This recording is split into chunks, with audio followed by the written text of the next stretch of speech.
necessita você para levar boas novas, cumprindo o ID de Cristo, pois já é a última hora. O Senhor da ceifa está chamando.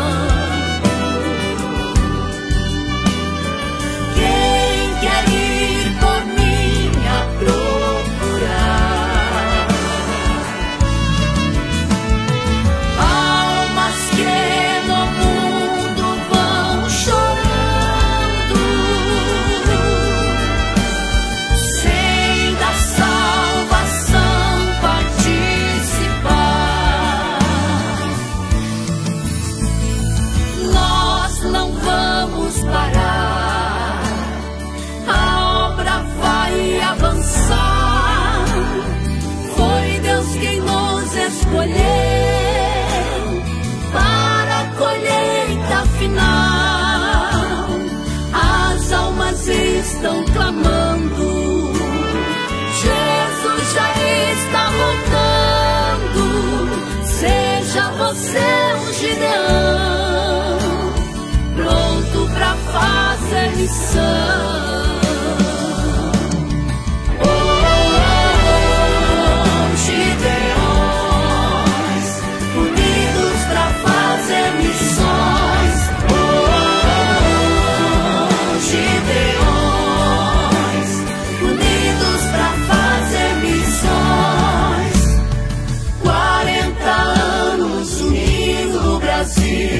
Para a colheita final, ouço o clamor de milhões. Vamos se unir, Gideões. Gideões, unidos para fazer missões. Gideões, unidos para fazer missões.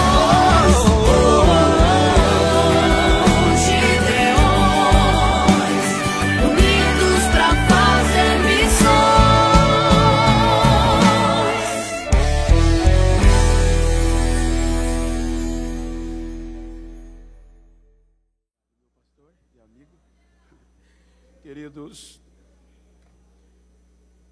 saúdo a todos com a paz do Senhor.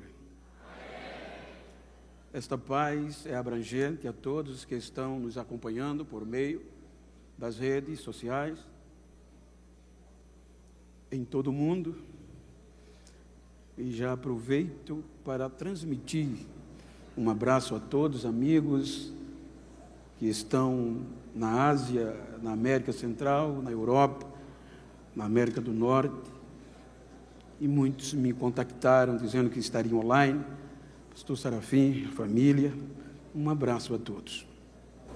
Eu quero aproveitar para ler o texto que está inserido no Evangelho do Senhor Jesus, em Lucas capítulo 13, versículos de 6 a 9. Eu estou usando a versão Peshitta, mas eu quero ler no telão para lermos em um só sentido. E dizia esta parábola: um certo homem tinha uma figueira plantada na sua vinha ou horta, e foi procurar nela fruto, não achando, e disse: vinhateiro, eis que há 3 anos venho procurar fruto nesta figueira e não o acho. Corta, por que está ocupando ainda a terra inutilmente? E respondendo ele, disse-lhe: Senhor, deixa este ano, até que eu a escave em redor e a esterque. E se der fruto, ficará. E se não, depois a mandarás cortar. Amém? Permita virar as costas pela leitura, que o dali está muito longe, e quero pedir que aqueles que assim podem fazê-lo, tornem os vossos assentos. Muito obrigado pelas orações. Quero agradecer a Deus pelo privilégio de mais uma vez participar das festividades, das celebrações dos Gideões, conhecedor da minha pequenez e a envergadura do evento. Quero agradecer esta confiabilidade ao pastor Niltinho, pastor presidente da Convenção Catarinense, com toda a diretoria, ao pastor Zilmar, com a irmã Inês, muito obrigado, pastor Adriano, irmã Roberta, em vossos nomes, externo a minha gratidão a toda a coordenação dos Gideões, toda a diretoria desta honrada igreja e, obviamente, a toda a membresia, toda a igreja. Muito obrigado. Quero agradecer a Deus e reverenciar os amigos, os meus pares que me antecederam, que irão me suceder na ministração da palavra. Reverencio-os. São homens que ontem mesmo à noite eu não dormi, porque está entre esses 50 relacionados. Eu não mereço isto e fiquei muito emocionado. Reverencio a todos e gostaria de abraçá-los, mas quero usar o nome do pastor Carlos de Jesus, sua família, para externar esta gratidão a todos os demais, aos amigos. Tem muitos amigos aqui presentes, os irmãos hão de entender, mas o pastor Jaziel, meu amigo, o pastor Alberto, pastor Fagundo e tantos demais, em nome deles, externo a todos os demais amigos, pastor Taranto, que Deus abençoe a vós, ao Murilo, com a irmã Cláudia, que sempre quando eu estou, eles cuidam de mim. Obrigado, amigos. E também agradecer aos meus pastores que permitiram-me estar aqui, pois eu não viajo, não saio sem a permissão deles. Como também quero mandar um beijo, um abraço para minha querida esposa, irmã Marilza, que não pôde vir. Eu peço até oração, que há cerca de 4 a 5 anos ela está em um tratamento de saúde, um cisto no cérebro, e não é aconselhável andar de avião, por isso que ela não tem me acompanhado, e faz uma falta danada. Quero mandar um beijo para ela, para minha família, como a todos os irmãos alagoanos. Queridos, eu quero fazer um pedido em nome de um amigo em comum que nós temos. Pastor João Aguiar me pediu para que fizesse um pedido a vós, que orem por ele. Tantos que estão presentes, como os que estão nos assistindo, que ele está precisando de um milagre, que Deus intervenha na sua saúde. Queridos, tomando por base o texto, eu quero trazer uma mensagem neste culto, neste congresso missionário. E a palavra de missões, respeitando todos os pensamentos contrários, mas na minha visão ela é conscientização. E como a proposta temática está no tempo presente, colheita final, é impossível eu entender o presente sem me reportar ao passado. Por isso que eu quero, dentro da proposta temática, reportar-me ao passado. Quando nós analisamos entre as 3 principais árvores relacionadas na Bíblia, as mais relacionadas, está a figueira. E a figueira é símbolo de relacionamento. E dentre este símbolo de relacionamento, ela tem um papel importante para o tempo presente. E como eu estou proposto a me reportar ao passado, preciso usar Gênesis capítulo 6, versículo 3, para voltar ao início. Quando Deus diz que não contenderá o meu espírito para sempre com o homem. O interessante é que quando nós analisamos o nosso vocabulário, todas as palavras que terminam com AR, ER, IR, exprimem uma ação.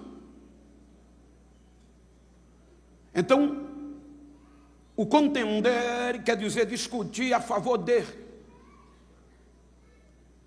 interceder por. Dentro do significado de contender está o pleitear. Pleitear quer dizer recorrer em juízo, pedir por, gemer por, pleitear. E quando nós voltamos ao início,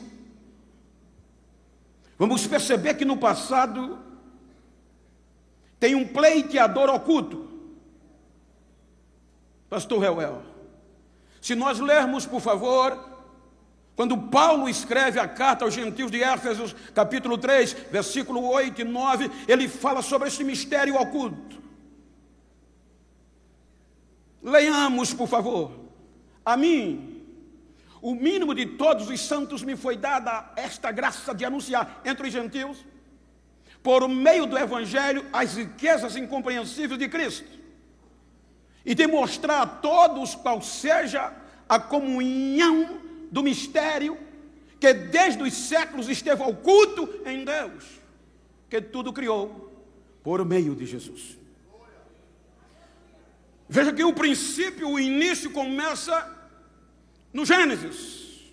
Por isso que, como a temática dá num tempo presente, eu vou usar o tempo das dispensações. A primeira dispensação é a da inocência, o início, reportando-me ao passado. E neste tempo, porque a colheita final é um período de tempo, então no primeiro tempo, no primeiro ano, na primeira dispensação, que vai do capítulo 1 ao 3, o ápice da criação de Deus, aparece o homem, o ser humano.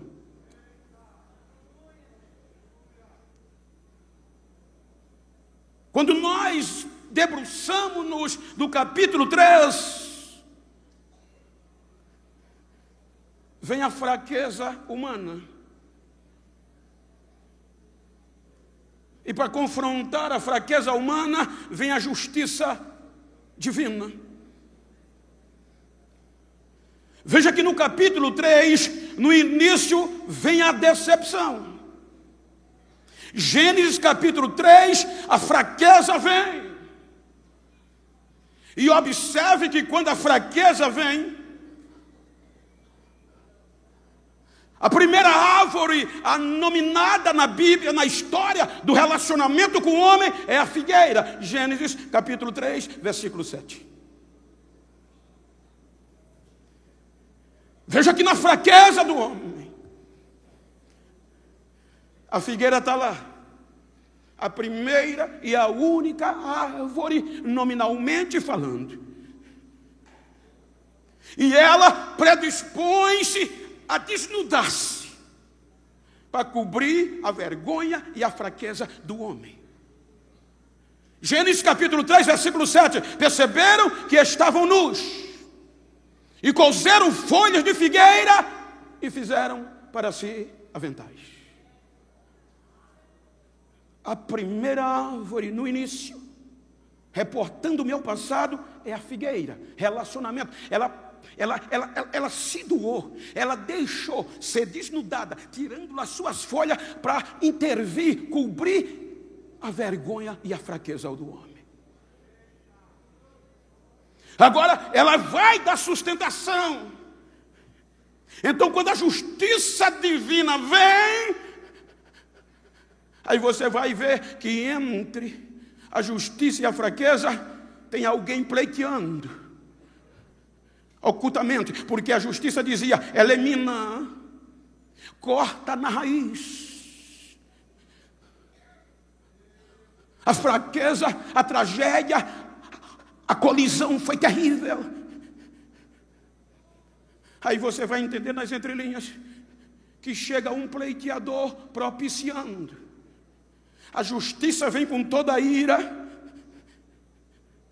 E a palavra propiciação, no contexto bíblico, é aquilo que aplaca a ira. Então, entre a nossa fraqueza e a ira da justiça, tem alguém, ocultamente, dizendo: desiste dele. Não.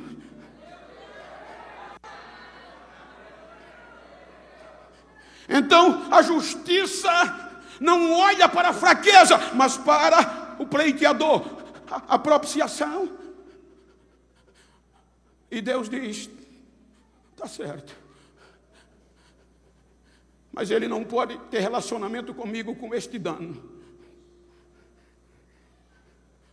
Então, capítulo 3 termina com Adão e Eva perdendo o relacionamento com Deus, sendo expulso do jardim. E a vergonha e a fraqueza não conseguiu fazer Deus desistir deles. Observem que entre o capítulo 4, aqui termina o primeiro tempo, o primeiro período da inocência. O capítulo 4 vai vir o segundo ano, o segundo período, chamado consciência. Veja que do capítulo 3 ao 4 por diante, não há registro de relacionamento entre Adão, Eva e Deus, digno de registro. Mas o que é lindo é que do capítulo 3 para o capítulo 4 vem esse segundo ano, a segunda dispensação, consciência, mesmo fora do paraíso, mesmo fora do jardim, mesmo sem a história registrar Adão e Eva se relacionando com Deus. No capítulo 4 começa dizendo: Adão conheceu Eva e ela concebeu e gerou um filho e chamou de Caim. Alcancei de Deus um varão. Depois ele torna a conhecer, ela concebe e gera outro filho, homem, e o chama Abel. Observem que há uma sucessão de tempo. O menino cresce, criança, adolescente, jovem, no mínimo, na nossa cultura, 15 anos, 18 anos, no mínimo dos tempos. O interessante é que Adão e Eva, mesmo sem a história registrar, eles conseguem impregnar no coração e na mente dos meninos relacionamento com Deus. Veja que a história não diz que Deus falava com Adão e com Eva, mas com os filhos sim.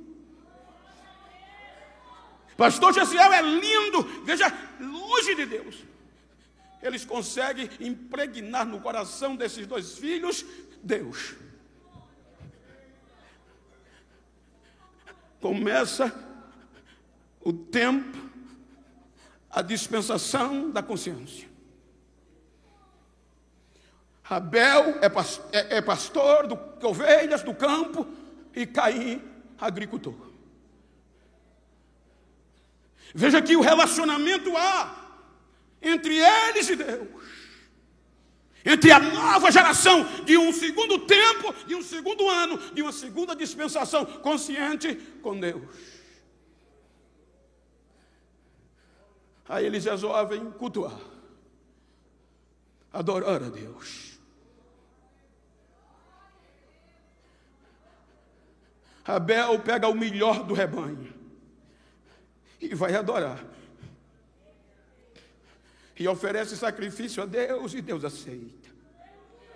A Caim pega fruto do campo e traz a Deus.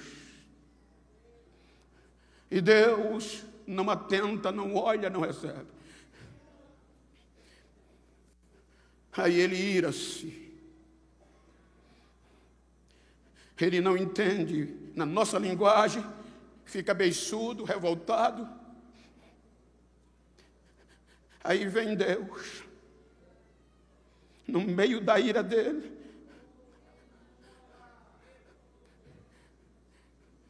E no capítulo 4, salvo engano, versículo 7, salvo engano, aí Deus diz: porque você está com raiva.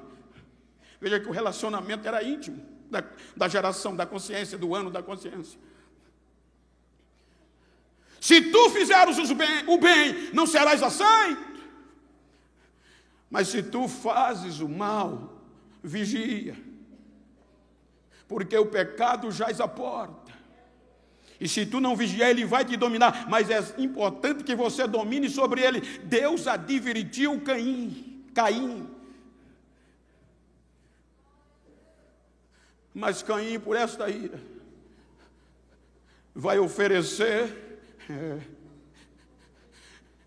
vai fazer e cometer um crime pior do que o pai.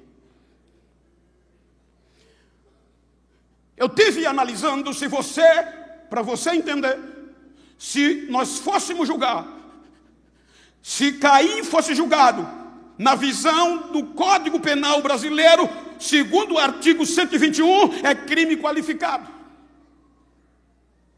O crime de Caim, veja que tem diversas circunstâncias agravantes dentro do Código Penal, no artigo 121. Olhando para o seu entendimento, no artigo 121, se fossem julgar ali, primeiro, motivo torpe. A inveja é um sentimento vil e desprezível. Segundo, meio cruel, requinte de crueldade. O capítulo 4 não tem detalhe, mas pela gravidade da moralidade do crime, ele usou requinte de crueldade com o irmão. Em terceiro, dissimulação. Ele leva o irmão ao campo de forma traiçoeira. E isto está em crime qualificado. Quando você vai para as circunstâncias agravantes, é pior, porque você vai encontrar o crime que ele fez. Parentesco próximo. Ele cometeu um fratricídio, ele matou o irmão. Segundo, motivo fútil, mas agravantes. A inveja é motivo insignificante para o cometer um crime. E terceiro, ausência de arrependimento. Aí o crime dele está enquadrado na visão do Código Penal brasileiro, só para você entender, no artigo, se ele fosse julgado hoje, 121 do Código Penal. Veja que quando ele comete o crime, a justiça vem da terra, o sangue de Abel que é justiça. Aí Deus aceita a denúncia do sangue e vem interrogar o fratricídio. E pergunta: onde está o teu irmão? Ele não se arrependeu, ele diz: porventura sou eu guardador do meu irmão, eu sei lá onde ele está. Não se arrepende. Se nós lermos o artigo 61 do Código, ele está falando da dosimetria do crime, da pena. Então, na ótica do Código brasileiro, a dosimetria da pena diz que o crime de Caim, ele é de 12 a 30 anos de reclusão, no cálculo da pena. E na justiça divina, pelo sangue de Abel, é condenação eterna. Aí ele diz: eu sei lá. Aí Deus diz: o sangue do teu irmão está clamando a mim. Que é justiça.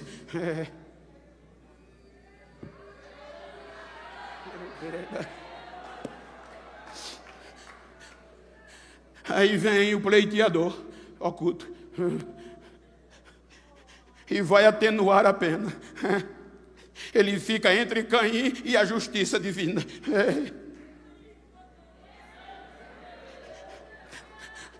Faz isso não, desiste dele não.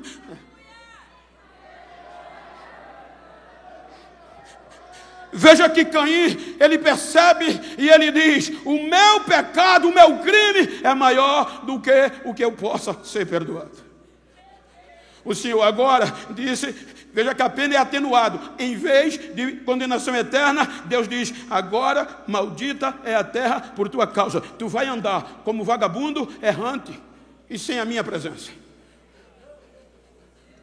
Aí ele diz: não, agora eu vou andar errante, vagabundo, fora da tua presença. Quem me vê vai me matar. Aí o pleiteador diz: diminui mais. Aí Deus diz: pronto, não é assim. Eu vou botar um sinal em você. Ninguém vai tocar em você.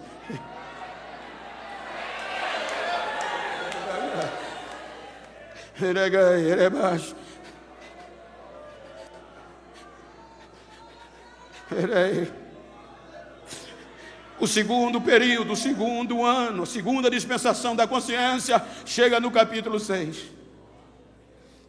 O capítulo 6 do Gênesis, a fraqueza atinge a todos os seres humanos. Degradação geral do gênero humano. Agora todo o gênero humano está sem relacionamento com Deus. Aí a justiça divina diz: não tem jeito, não dá para acreditar mais neles não. Faz alguma coisa. A justiça clama, aí Deus vem e diz: chega, eu vou desistir, eu vou dar fim, eu vou acabar com eles. Com ele tudo que eu criei. Veja que há uma decisão judicial: eu vou dar fim. Então a sentença é condenação eterna. Quando Deus assina, aí o pleiteador vem, oculto, se põe entre a justiça e Deus e diz: desiste não.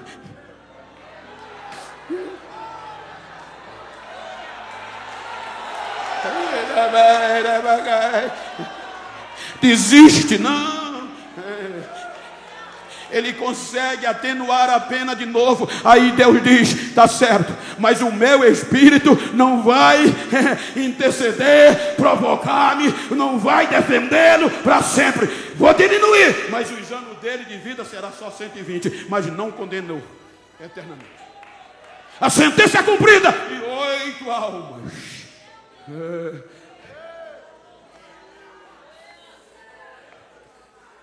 Recebe a graça por meio da propiciação que está entre a ira. Então quando Deus olha, ele não vê a fraqueza, ele vê a propiciação. Aí quando ele vem com a justiça irado, quando ele olha para o pleiteador, ele ri. Não dá para desistir deles. Você está no meio.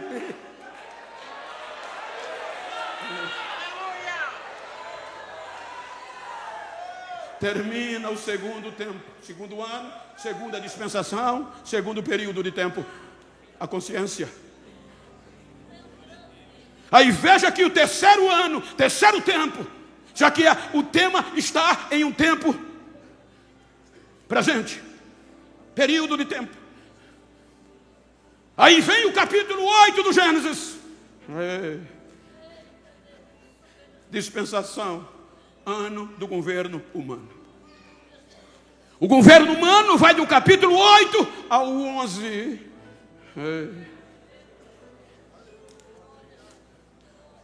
Aí agora tem um recomeço.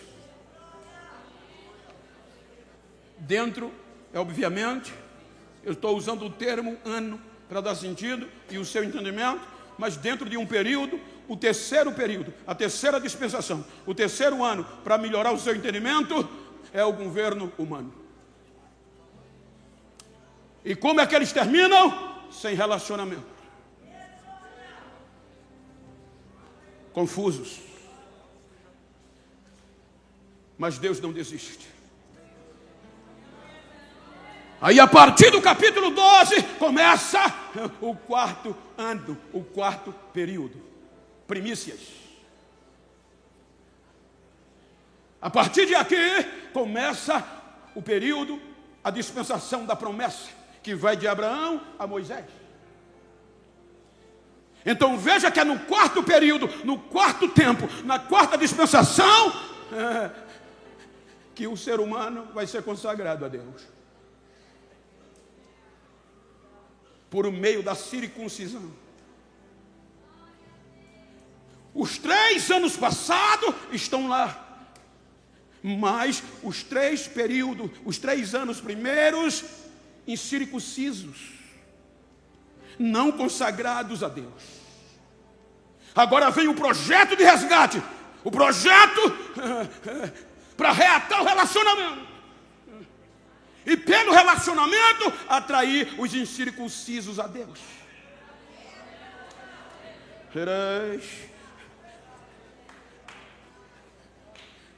Aí Abraão é consagrado a Deus. No quarto ano, na quarta dispensação, as primícias do projeto é para louvor de Deus. Quando chega Moisés, vem o quinto período, o quinto ano, a quinta dispensação da lei.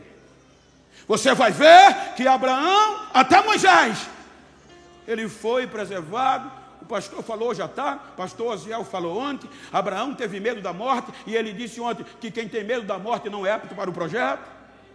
Ele entregou Sara ao outro com medo de morrer. O pastor falou hoje.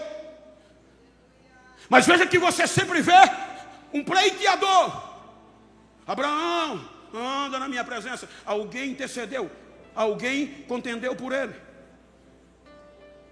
Oculto. Aí vem o quinto período, a lei. Agora entra Moisés com Israel. Aí quando vem o quinto período, aí é o quinto ano, aí Deus separa os 3 últimos dos 3 primeiros, incircunciso. Põe aí, Levítico capítulo 19, versículo 23 a 25. Olha o que é que Deus faz. E quando tiverdes entrado na terra, e plantardes toda árvore de comer ou de fruto, se vos há incircunciso o seu fruto, 3 anos. Vos será incircunciso, dele não se comerá. Porém, no quarto ano, é quando começa a dispensação da promessa, a consagração a Deus, a primícia a Deus. Por isso que o Shavuot começa aqui. Porém, no quarto ano, todo o seu fruto será santo, para dar louvores ao Senhor. No quarto, 3 anos, ele não colhia. No quarto ano, procurava fruto, colhia, e o fruto, primícia, é para Deus. Para quê? E no quinto ano comerás seu fruto, para que vos faça aumentar a sua produção. Eu sou o Senhor, vosso Deus. Então, no quarto período de tempo, no quarto ano, na quarta dispensação, era que eles poderiam procurar fruto para dar as primícias a Deus, não para comer. É o período de Abraão, as primícias do projeto missionário. Agora no quinto ano, a ordem era: agora vocês podem procurar fruto. E comam, para que ela produza mais ainda. É o período da lei.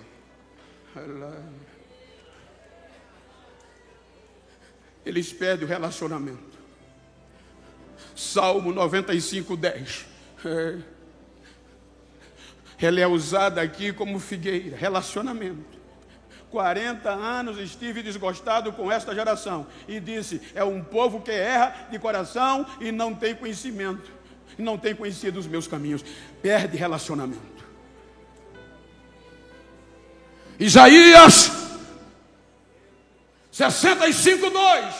Deus insiste, mas ele diz: estendi as minhas mãos o dia todo a um povo rebelde que anda por caminho que não é bom, após os seus pensamentos, sem relacionamentos.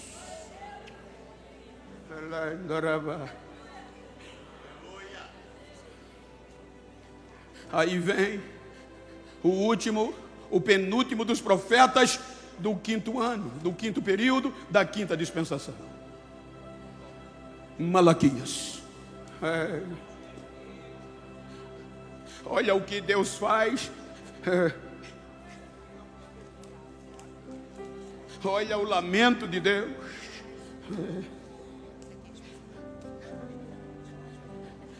Porque perderam o relacionamento. Malaquias capítulo 1 é relacionamento. Aí o que é que Deus diz em Malaquias 1? O peso, a responsabilidade, a dureza da palavra do Senhor. Olhe para mim, por favor.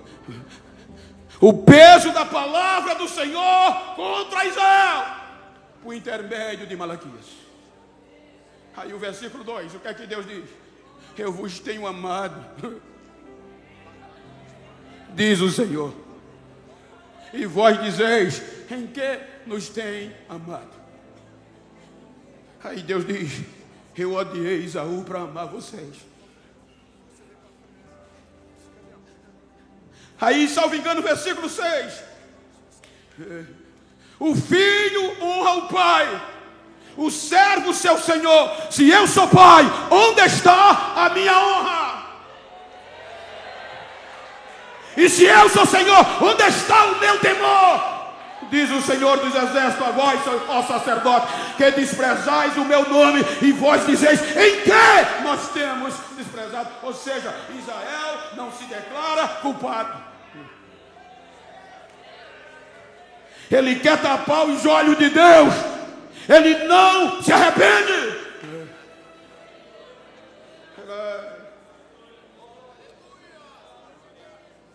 O 5º ano, o 5º período, o 5ª dispensação, a lei. Aí veio que o capítulo 4 de Malaquias, versículo 1, Deus vai tratar com a árvore. Porque eis que aquele dia vem ardendo como fornalha. Todos os soberbos e todos que cometem impiedade serão como a palha. E o dia que está por vir os abrasará, diz o Senhor dos Exércitos, de sorte que não lhes deixará nem raiz, árvore, nem ramo. Deus diz, vou cortar, porque se cortar no tronco, deixar a raiz ainda floresce, mas se cortar a raiz, acabou.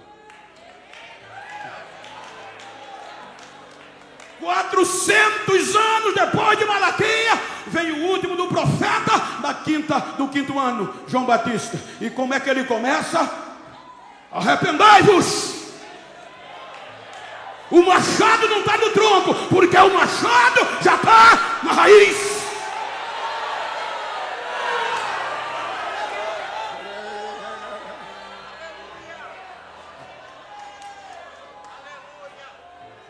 E quando o machado já está na raiz, aí Deus diz, vou cortar. Aí o pleiteador sai do oculto e se revela.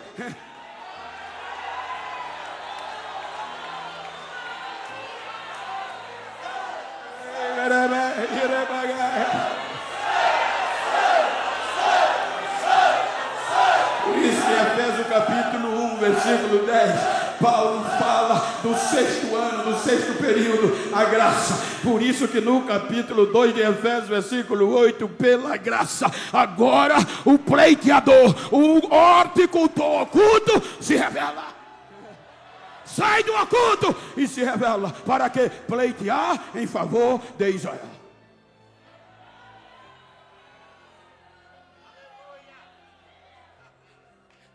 Mas Paulo, escrevendo aos Romanos, capítulo 10, ele diz que Israel rejeitou a justiça.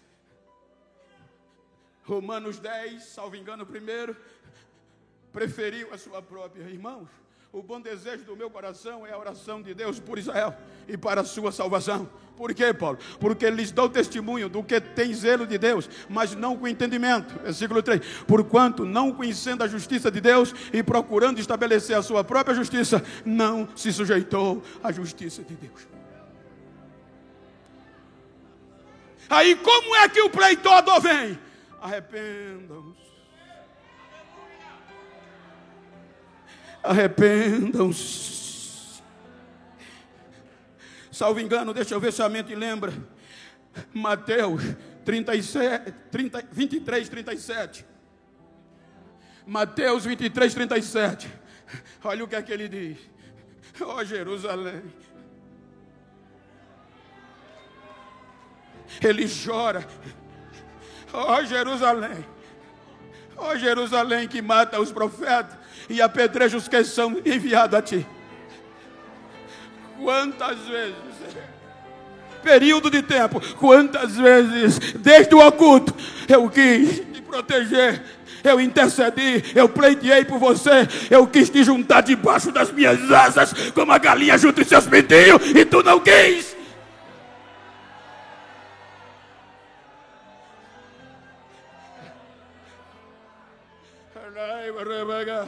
Vejam que a parábola, quando Lucas termina a narrativa do capítulo 12, ele está falando das últimas coisas, de arrependimento. Quando Lucas registra o capítulo 3, Truvão, meu amigo,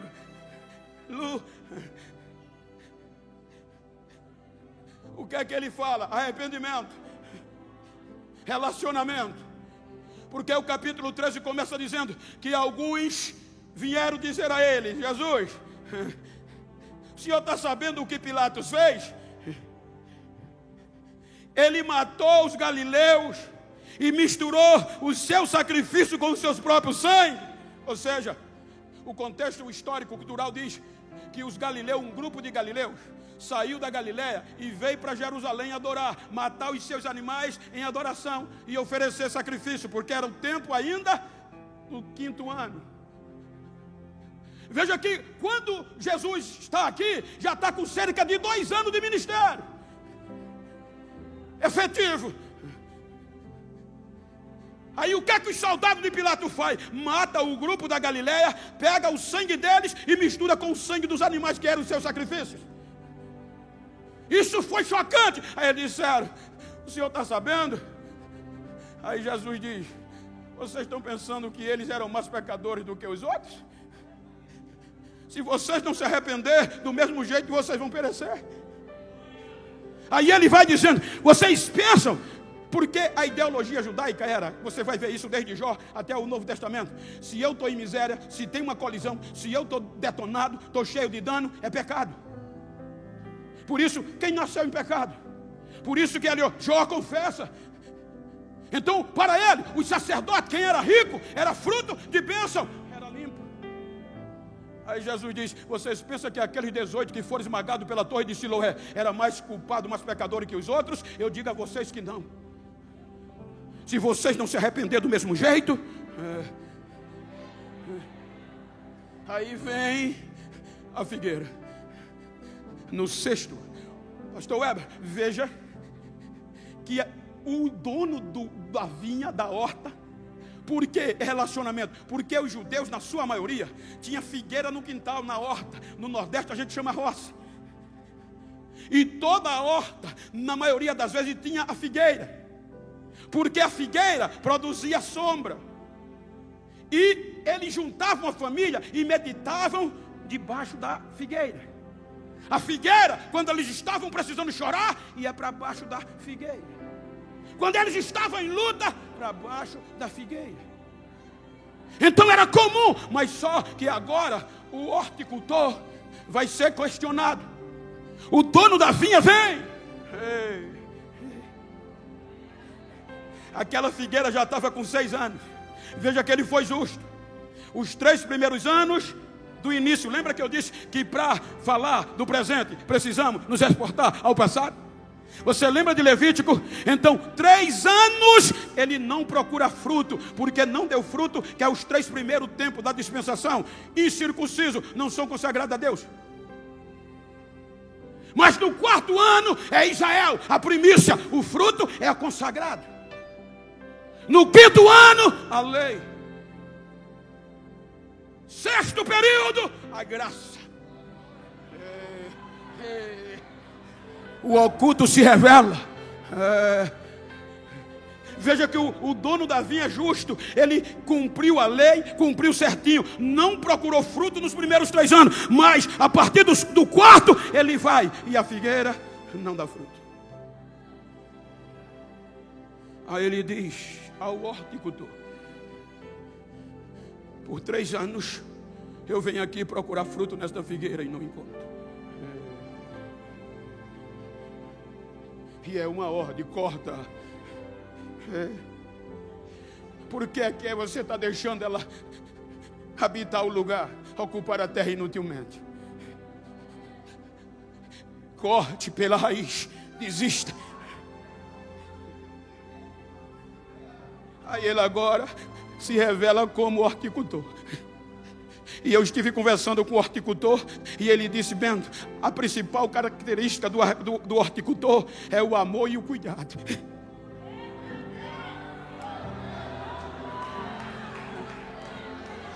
Aí o horticultor vem e diz: Senhor, faz isso não. Dá mais um ano a ela.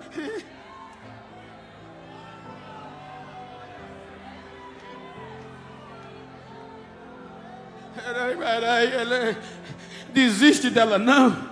E agora, deixa que eu vou cuidar dela. O último período de colheita, a graça. Eu perguntei o horticultor. Ele disse: deixa que eu agora vou cavar ao redor, cerca de 20 a 40 centímetros. Vou estercar. Eu disse: mas não, eu trabalhei 40 anos também com agricultura. Se você jogar o adubo no pé, sufoca e mata. Então tem que cavar, fofar, cavar uma brecha e colocar os estercos, o fertilizante, o adubo, para ela ir reforçando, se estabelecendo devagarinho. Porque os nutrientes do esterco vão descer e não vão para as folhas, vão para a raiz.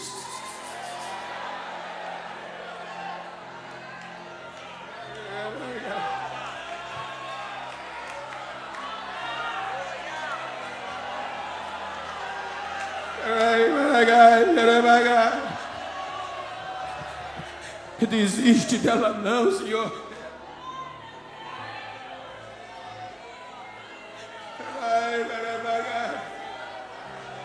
Se não daqui a um ano, se ela não der fruto, veja que nas versões mais tradicionais ele não diz eu corto. Ele não tinha coragem, ele disse: tu a cortarás ou manda cortar, porque eu não vou ter coragem de desistir dela, Senhor.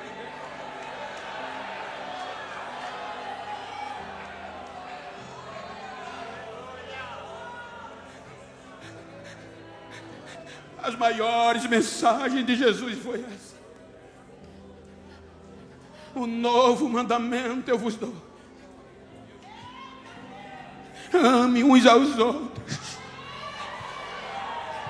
como eu amei vocês. Relacionamento. Quando ele vai atuar,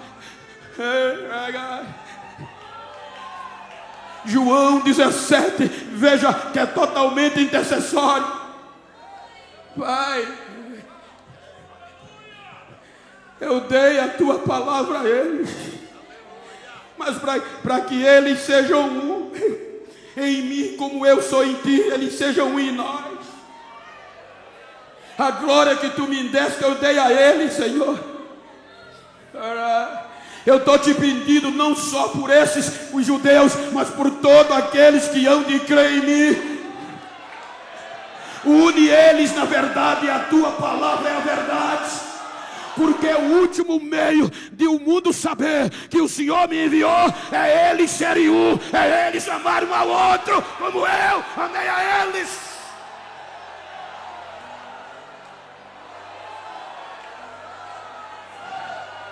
Colheita final. É inconcebível. Você não vai amar quem está lá fora se primeiro não amar dentro. A figueira está dentro da horta. Não é necessário mais o teor da missão. Não adianta eu pregar 2 horas, pregar bonito e não amar quem está dentro. Porque é impossível eu amar o pecador e dizer a ele: olha, independe do teu pecado, Deus perdoa. E quem está dentro muitas vezes se fere, a gente descarta. Para primeiro perdoar lá fora, tem que ser dentro.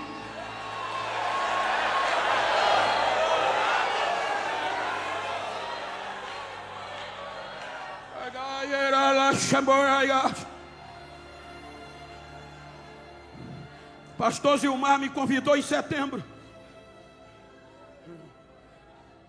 Passei 2 meses orando por uma mensagem. Quando veio no meu coração esta mensagem, até ontem à noite, 2 horas da manhã, eu não conseguia dormir. Senhor, quero que você pregue, porque vocês estão valorizando mais a ideologia, o nome da placa, do que por quem eu morri. Diga para quem está ao seu lado: não é aconselhável atrair lá fora, falar lá fora, se não ama dentro.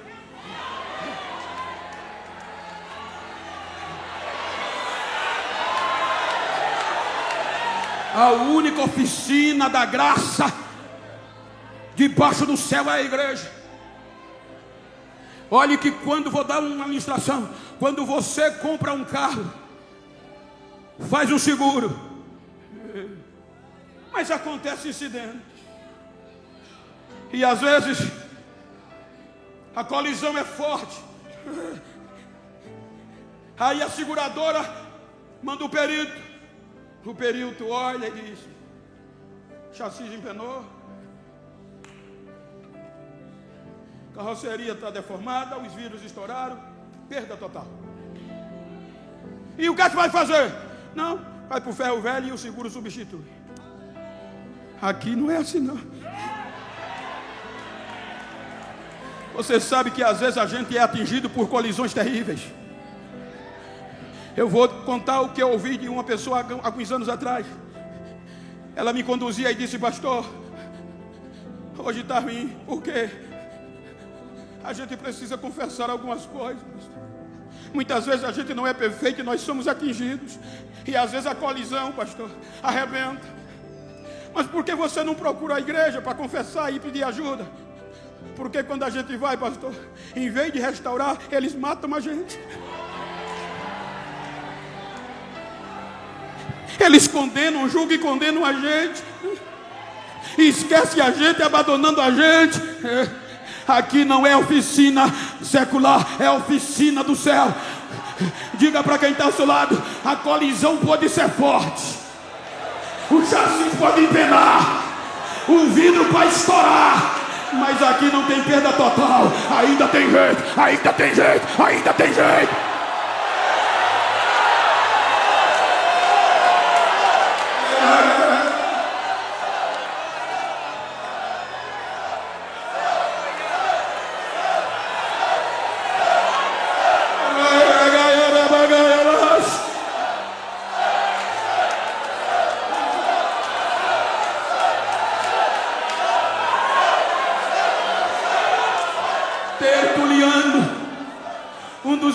Do final do século II ao início do século III, ele diz que o segredo da igreja primitiva não era sermão bonito. Um dos principais pilares era o amor. Ele diz que os crentes da igreja primitiva se amavam tanto, cuidavam tanto um do outro, que às vezes um dava vida pelo outro. Aí quem estava fora, sem pregação, via e dizia: que amor é esse? Se convertia e entrava na igreja. Hoje a gente está falando lá fora, mas estamos matando quem está dentro.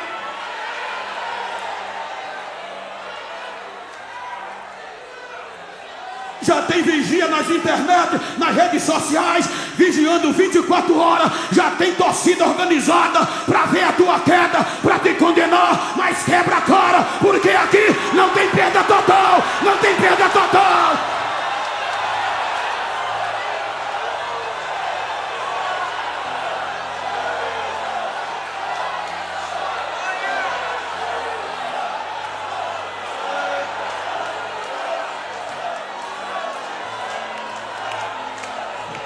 Esta é a necessidade da colheita final.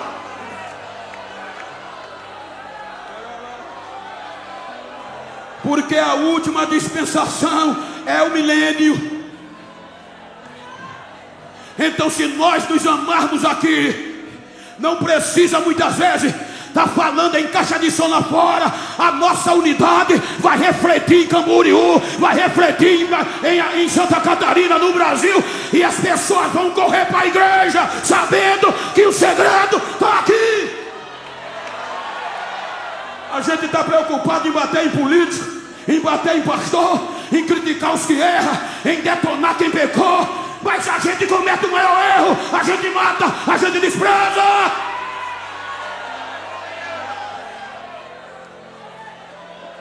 Diga para quem está ao teu lado: já tem torcida organizada. Já tem aí grupo 24 horas ligado, querendo que você erre, torcendo para você errar, para você não dar fruto, para te condenar. Mas João disse, 1 João, me ajude, 2 e 2. Me ajuda aí, me ajuda. Põe aí, 1 João 2 e 2. E ele, leia a igreja, ele é a nossa, é a propiciação pelos nossos pecados, e não somente pelos nossos, mas também pelos de todo mundo. Quando a ira de Deus vem, você diz: mas o pastor pecou. Tem gente com 10 mulheres no púlpito, tem gente que não...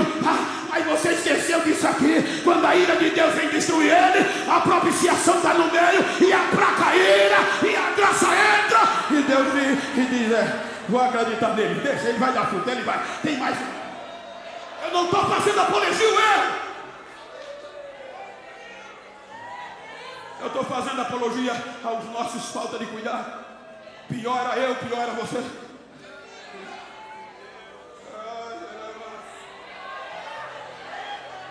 Então, mais uma vez, olha para quem está do lado dele. Independente da colisão, independente da batida, não vou abrir mão de você.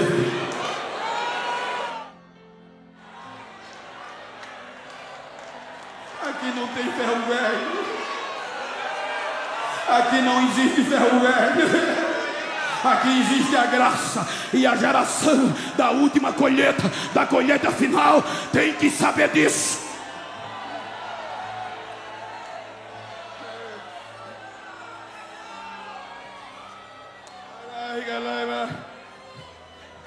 Não era nem para eu pregar.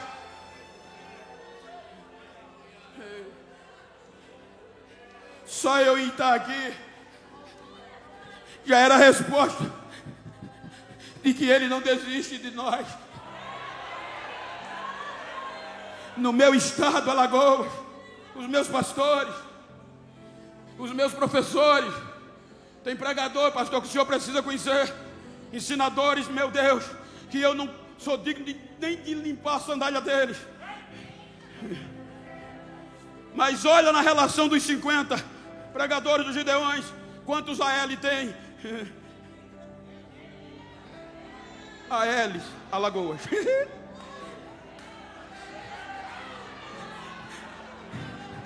E sabe, até 92 me diziam: esse nego não vale o que come. Esse nego nunca vai dar nada que preste. Mas um dia um crente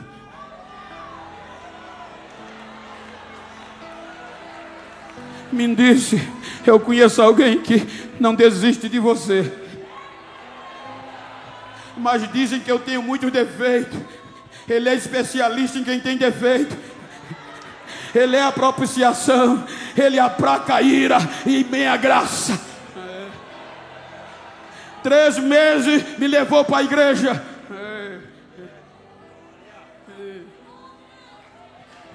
Jesus me aceitou, preto, do cabelo rio.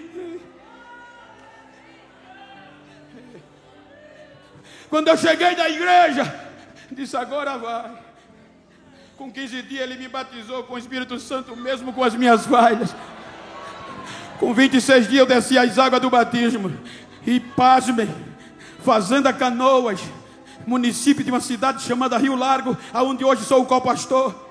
Canavial, comecei com a cana com 12 anos, boia fria, tudo de pesado do campo. O nome Trato Culturais é bonito, mas vai fazer para tu ver. Cheio de piolho. Ele me batizou no Espírito Santo. Me batizei nas águas com 26 dias. Dizia: ele não presta, não vai dar nem um ano. Ele me purificou. Com 1 ano e meio, eu estava no congresso e o pregador Marco Feliciano, 2000, quando fui separado para presbítero, ainda na cana, quando eu subi no altar, parou o congresso e se voltou para mim e disse: Deus vai te levar como pedra de fogo para o mundo saber que Ele é Deus.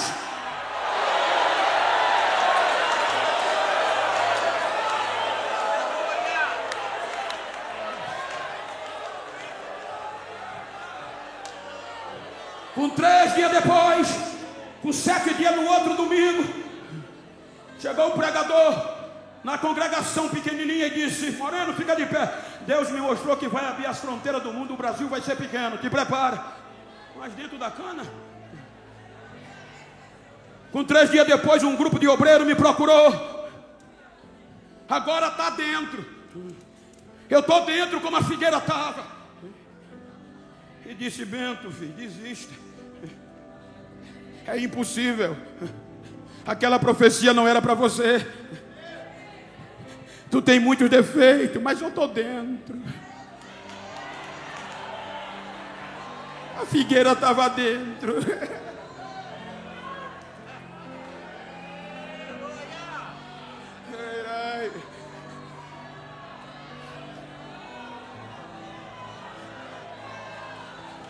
Nunca vai acontecer você cruzar o mundo, o Brasil.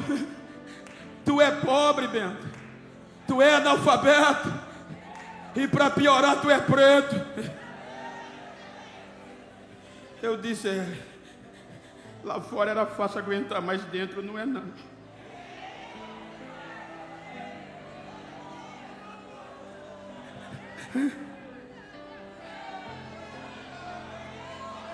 Ser rejeitado lá fora, ser desacreditado lá fora é uma coisa, mas dentro é mais difícil. Aí eu disse: sabe de uma coisa? Vou desistir. Se eu não sirvo para nada, sou um produto falido, não adianta. No outro dia eu estava de folga da usina, e eu costumava orar 8 horas na minha folga. Passar o dia na igreja, eu disse: eu vou orar meia hora e vou embora. Nunca mais eu entro numa igreja. 8 horas da manhã a chave da congregação ficava na minha casa. Peguei, abri e entrei. Arrebentado. Meia hora depois eu fui me levantar. Para ir embora, não consegui. Tinha 2 mãos me pressionando. E uma voz dizendo: quando eu te chamei, já sabia quem tu eras. Eu não desisto de você.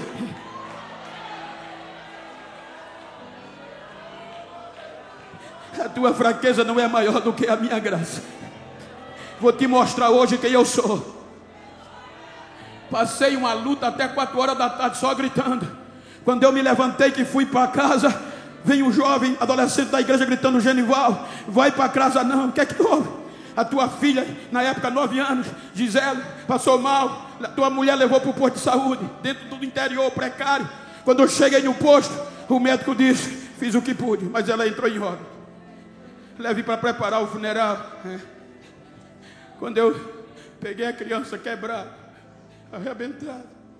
E as pessoas gritando: cadê o teu dedo? Quando eu fui entrar para casa,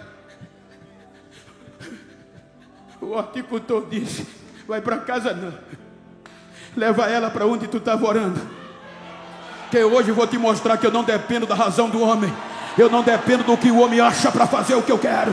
Leva ela para onde tu estava orando. Eu passei, pastor Carlos, pastor Trovão, tinha deixado a porta entreaberta, empurrei, joguei o defunto na frente do púlpito. Foram dizer ao doutor: ele está doido. O doutor veio com as enfermeiras, os vizinhos vieram, aí o doutor pôs a mão aqui, minha esposa chorando, dizia: seu Genival, é loucura, acabou. Quando ele disse assim, não deu 10 segundos, veio uma voz dizendo: fui eu que te escolhi, e eu te trouxe aqui para te mostrar quem sou eu, que eu não desisto de você. A promessa que eu fiz está de pé, para você saber quem sou eu. Olha o que eu estou fazendo. Não deu 10 segundos, a menina começou a embolar, começou a saltar, começou a dar glória, e o médico ficou doido. O que é que está acontecendo? O meu Deus ainda faz o sobrenatural para não desistir de um crente, para não desistir de você.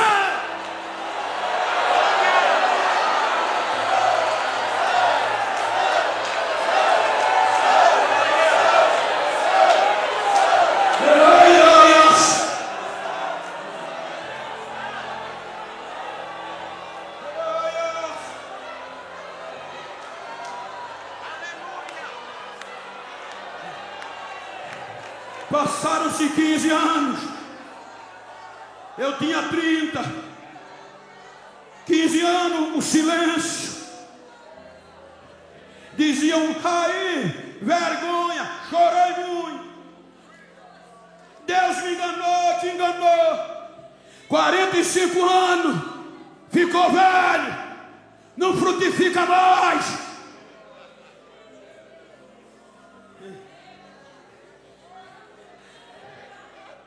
Pastor Zé Antônio dos Santos manda ligar para dentro do canavial. Deus me mostrou um pretinho. Liga e mandou colocar ele para pregar na convenção, que ele quer apresentar ele ao mundo. Primeiro negro, primeiro alagoano a pregar para 40 mil pessoas numa noite da convenção. Quando eu terminei de pregar, todo mundo me queria de uma vez só. Quem disse que Deus não ia me usar, que eu não ia dar fruto, me beijava e dizia: eu te amo, preto, eu te amo, tu és. Diga para quem está ao seu lado: desista não, porque quem pensou que você ia ser cortado, vai ter que te engolir.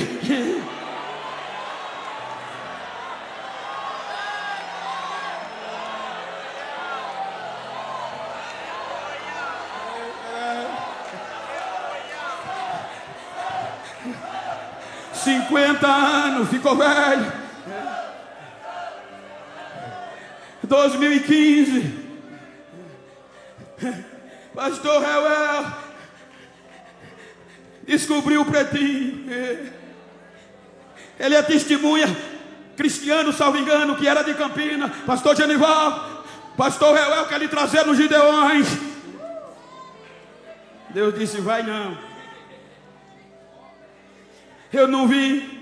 2016, 2017, pastor, por que você não prega nos Gideões? Não é o tempo.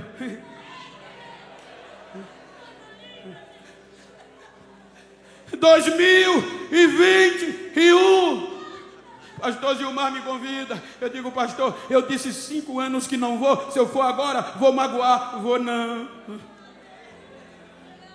E enquanto eu não vinha, os telefones, alô, do outro lado, hello, pastor Genival, yes, you come here please, yeah.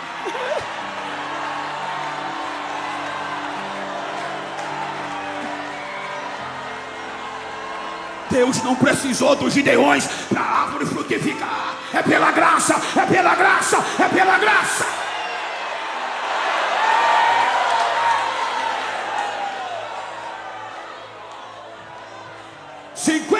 Ano, vai mais não. 2023 eu vim. 60 anos, já tenho um cartãozinho de estacionamento.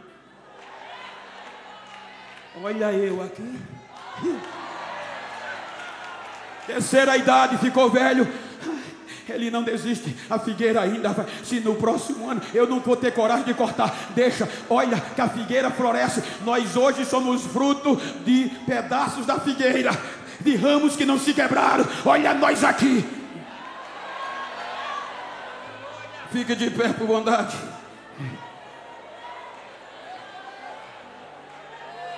Se você puder, eu gosto de sempre terminar assim. Se tem uma pessoa íntima do seu lado, vira para ele aí. Me ajuda aqui, meu amigo, com todo, pastor Carlos, com todo respeito eclesiástico, é pregador, entendo. Se está perto de uma pessoa íntima do mesmo sexo, vira para ele assim, não olha para mim não, olha para ele. E diga para ele: ó figueira de Deus, fruto da última hora. A graça é o último tempo da colheita, mas a última dispensação é no milênio. E eu quero estar lá com você. Diga: não me importa se é pré ou pós, eu quero estar lá. E não é como figurino, eu quero estar reinando com ele.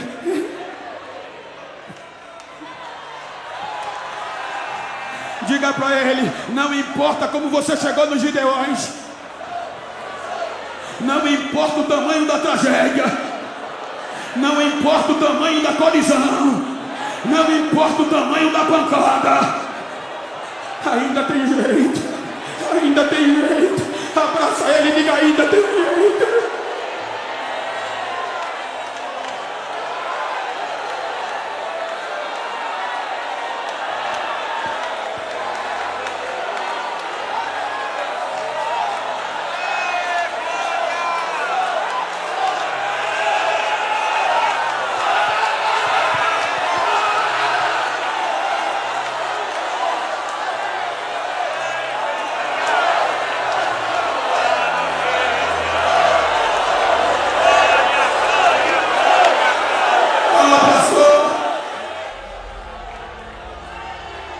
Ainda ontem eu orava à madrugada em espírito.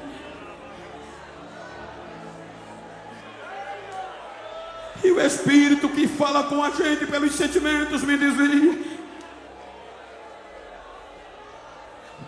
é tempo de restaurar. Ah, pastor, mas eu estou de terno, estou de gravata. Aqui eu não estou falando de quem tem terno, de quem tem gravata. Eu estou falando de figueira, de servo, que independente do tempo, ainda pode voltar a dar fruto. Então eu quero chamar a primeira pessoa que te pisaram, te jogaram, não acreditavam mais em você e dizia que estava acabado. Deus me mostrava o obreiro que só estão os pedaços. Eu não vim aqui provocar o teu erro, eu não vim aqui provocar apologia ao pecado, mas eu vim aqui te dizer que Deus me mostrou: é tempo de restauração, é a última colheita, é o tempo de colheita final. Vem, vem, vem, se joga aqui e vai receber, se joga.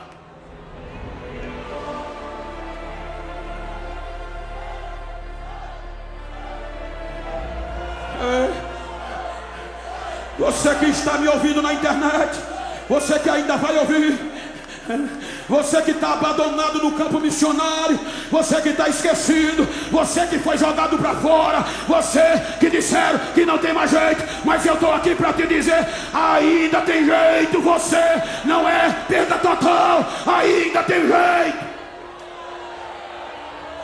Vai trazendo vidas, vai trazendo. Afastado, se joga. Você cantava, você pregava. O Espírito me fez sentir que está te restaurando. Pode até não crer, pode até fazer bochecha, mas é a graça para a gente pregar lá fora. Temos que restaurar primeiro quem está dentro.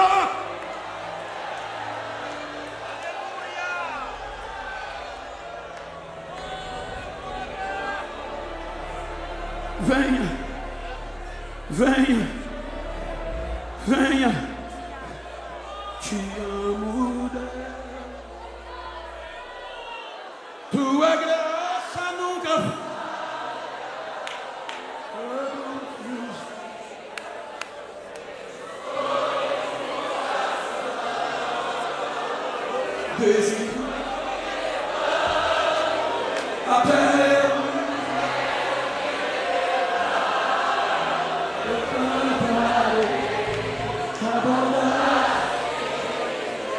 Reportando-me ao passado.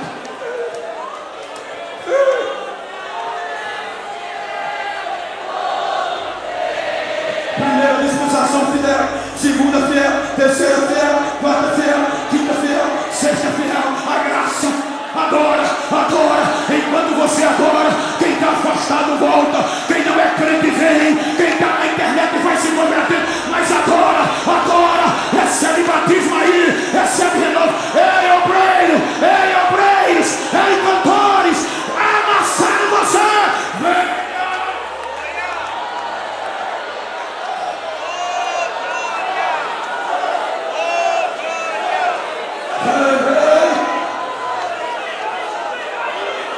Se Deus, a palavra que me deste eu preguei,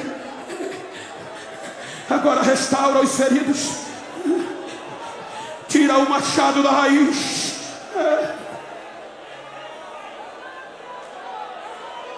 Vai restaurando, vai restaurando, vai restaurando, vai trabalhando.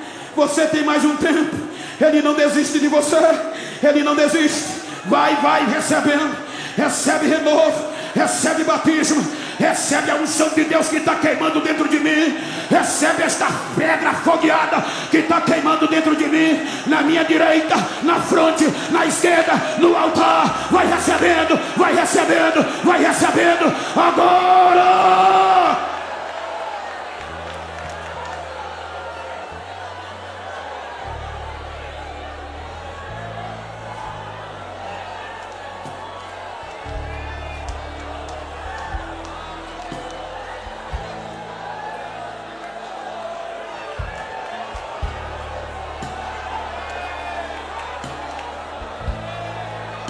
Às vezes a gente participa de um congresso desse, tem gente que senta ao nosso lado, a gente sai e não sabe nem o nome. Abraça esse crente que está do teu lado, diz o teu nome a ele e diz: eu vim adorar com você. E eu te digo que eu não vou desistir de você, eu não vou desistir de você. Abraça, deixa as lágrimas cair, incendeia